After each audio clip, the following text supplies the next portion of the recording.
Hey there, Jimmy Brown here with another installment of String Theory. Welcome back. As promised, here's part 2 of last month's new etude called The Winding Path. Now this is bars 17 to 32 of a 32-bar form. It's basically like the A section played again, but with a second ending. And it's played over the chord changes to the old jazz standard, There Will Never Be Another You, transposed from the familiar key of E flat down to the key of C for us guitar players. So here are the chord changes, like I did last time. I'll play the chord changes for this second half of the piece first so you can hear the harmonic direction, and then I'll play the melody for you. Okay, like last time, I'm going to feel this in 1. So I'm going to be counting like 1, 2, 3, 4, 1, 2, 3, 4. Okay, here we go. 1, 2, 3, 4, 1, 2, 3, 4, 1, 2, 3, 4, 1, 2, 3.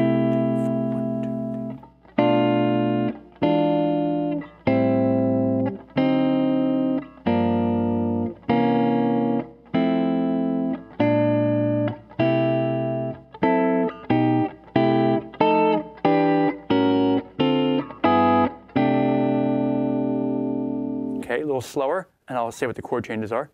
C6 for 2 bars, 1, 2, 3, 4, B minor 7 flat 5, E7 flat 9, A minor 7, D7 flat 9, G minor 7, C7 flat 9, F major 7, B flat 7. Okay, that was the same as the part 1. This is where it kind of diverges.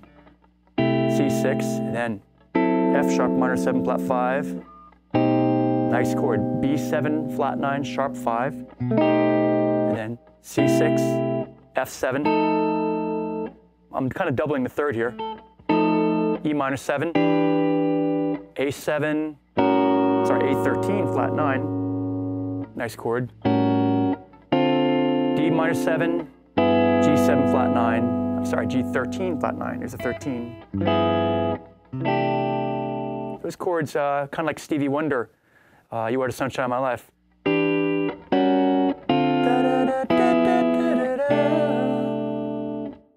So here is part 2 of the melody. Okay, we're going to count it in 1. 1, 2, 3, 4, 1, 2, 3, 4.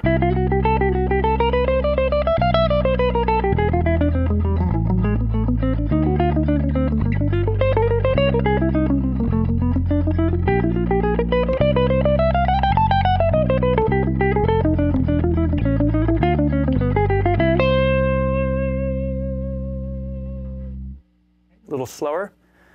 1, 2, 3, 4, 1, 2, 3, 4.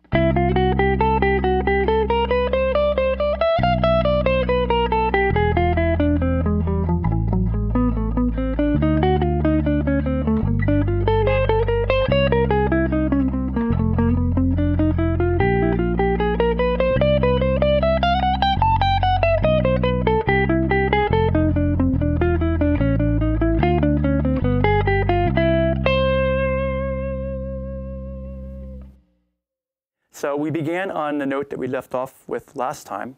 If you recall, we went.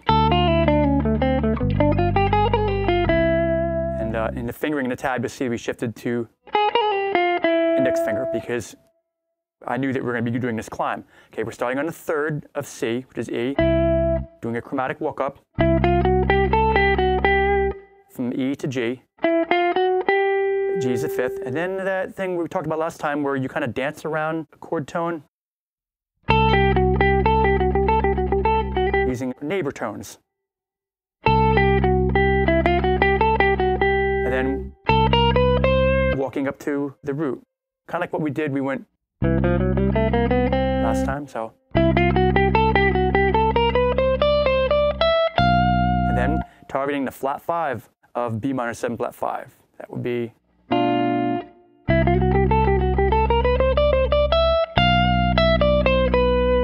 And going down would be the B Locrian mode.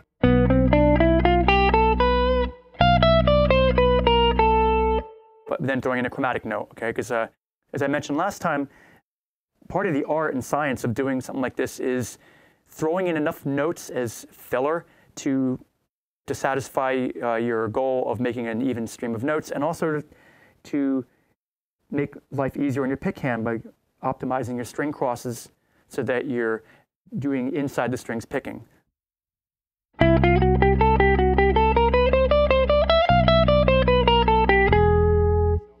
If you notice all the string crosses, up, down, up, down, up, down, up, down.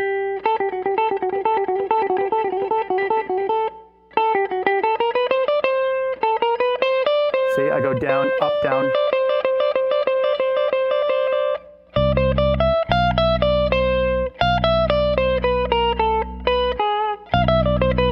Okay, then we go targeting the third of E.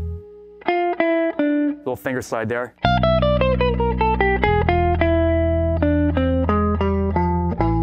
That's a kind of a dramatic sound. What that is, over E 7 flat 9, I'm using what's called the diminished whole tone scale, which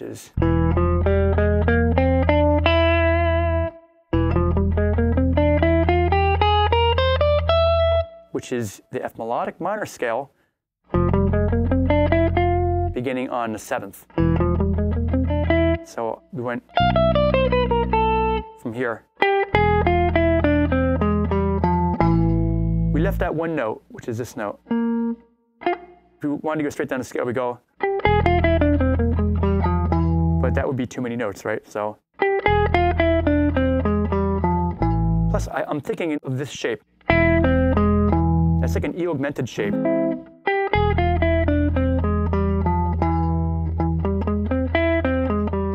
Thinking more harmonically, you know, like this chord E7 sharp 5 and with the flat 9. And then that is the 5th of the A minor chord.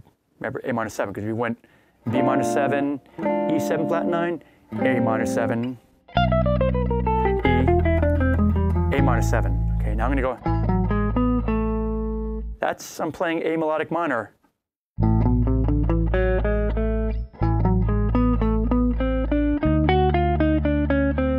Okay, then we went to A minor 7, D7 flat 9. That's, right, the flat 9 of D. And then the major third, the sharp 9, flat 9 again. Whenever you have an altered dominant chord, such as a 7 flat 9 or 7 sharp 9, you can use that diminished whole tone scale, also called the superlocrian mode. In this case, it would be E flat melodic minor, starting on D.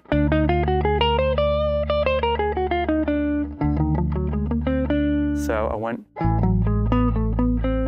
here's D. And a chromatic, targeting the good old third of G minor 7. I went.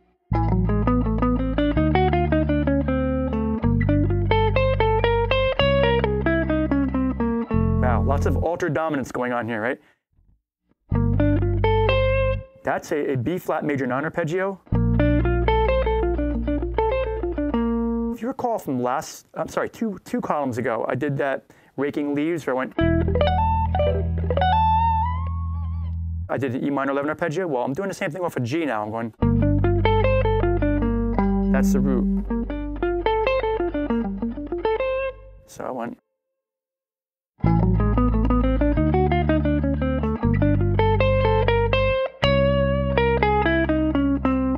That's C7 flat 9. You hear how I'm targeting the flat 9? That's a very compelling, dramatic sound, right? And then landing on the third of F major 7th. And then I do this. Here's a lot of chromatics from this point on. We did that earlier with C. We went over D7 in part 1. We went. Now we're going. And then when the chord goes to B flat 7,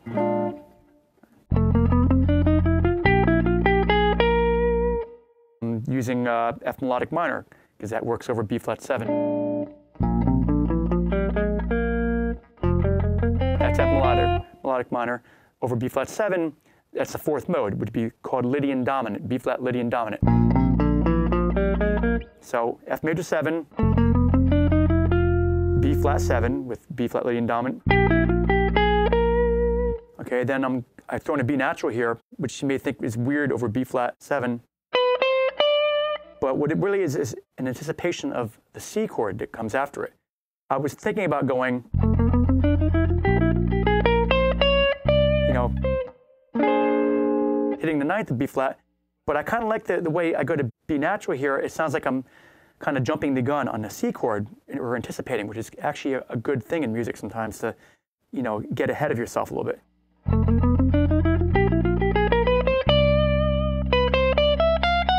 Okay, now that's the ninth of C, C6, C6, 9.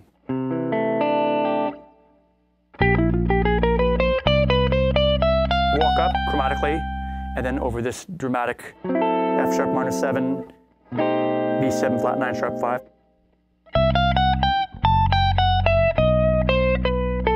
You can really hear that. I'm targeting a third of F sharp minor 7 flat 5.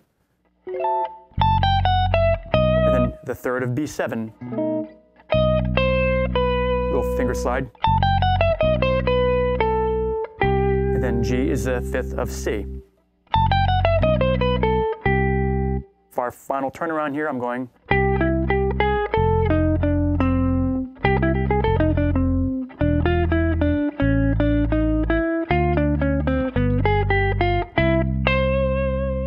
You can really hear those chord tones. You know, I'm thinking like E minor 7, A13 flat 9, B minor 7, G13 flat 9. Really going for the thirds and sevenths. You know, you get.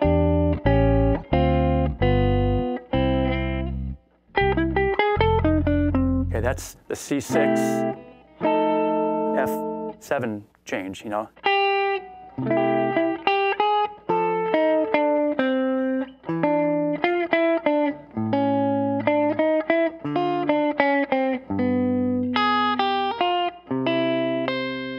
Except played in a different position. And notice the picking is mostly convenient. Outside the strings picking. There is one part, going back to this G minor 7, where I played the B flat. I'm sorry, it's G minor 11. There is a little bit of inside the strings picking there. I really wanted to hit those notes, but it's not too hard because up here, for some reason, you get more fret hand traction with the higher action, and it kind of helps you dig in with the pick. Plus, I noticed when you cross from a lower string to a higher string, you have gravity working for you.